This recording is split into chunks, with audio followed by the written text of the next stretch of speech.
तुम्ही मुंबईमध्ये इराणी हॉटेलमध्ये कधी चिकन खिमा ट्राय केला का? तो अगदी सेम मी बनवायचा प्रयत्न केला आणि ट्रस्ट मी तो तसाच झाला आहे. इट्स रिअली टेस्टी आणि सेम तसंच टेस्ट आहे, पण तसं ऑइली नाही आहे. मी ऑइल खूप कमी टाकलं आणि हेल्दी हेल्दी बनवायचा प्रयत्न केलेला आहे. तर चला आपण रेसिपी बघू. तर त्यासाठी ना ते नेहमी ना शेपू टाकतात. शेपूची भाजी आहे ना, ती ते त्यांच्या खिम्यामध्ये असते. तर तेच इमिटेट करण्याचा प्रयत्न केला आहे मी आणि मी एक ट्राय केलं आणि इट्स रिअली व्हेरी टेस्टी. तर अगोदर मी शेपू आहे ना, शेपूची जुडी धुतली आणि त्याला बारीक कापून घेतलं आणि कढाईमध्ये तेल गरम केलं आणि त्याच्यामध्ये बघा अख्खे मसाले जे घरात आहे बेसिक ते मी टाकले आणि कांदा कापून टाकला. म्हणजे कांदा जास्त घ्यायचा हां, खिमासाठी. कांदा कापून टाकला आणि एका साईडला मिक्सरमध्ये मी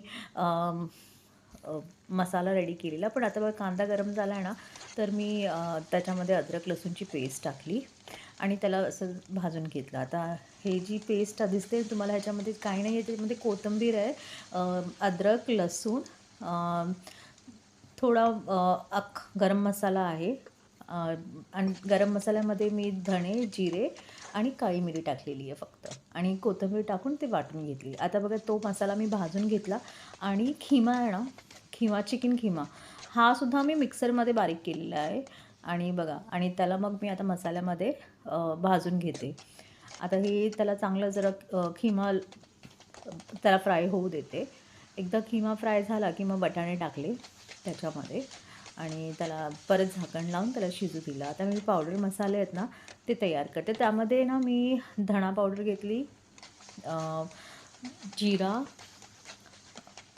गरम मसाला पावडर आणि हळद हे टाकून मी पुन्हा त्याला मिक्स केलं आणि आता चिकनला शिजायसाठी पुन्हा आणि ते वाटाणेसुद्धा शिजले पाहिजे ना, म्हणून त्यासाठी बघा आता जसं शिजलं त्याला जरा जरा पाणी सुटलं. मग त्यानंतर मी शेपू टाकली त्यामध्ये. आता शेपू मिक्स करून घेणार मी आणि मी काय करते ना, पाण्याचा वापर तेलाचा वापर कमी करते आणि पाण्याचा वापर जास्त करते. तर असे मी त्याला असं मॉइस्ट ठेवण्यासाठी असं पाण्याचा शिपडा मारते की ते खालती नको लागायला. आणि मला असं कसं तेल जास्त असलं की ते आय नो ते टेस्टी होतं, पण what what is the use of taste when you are not healthy food.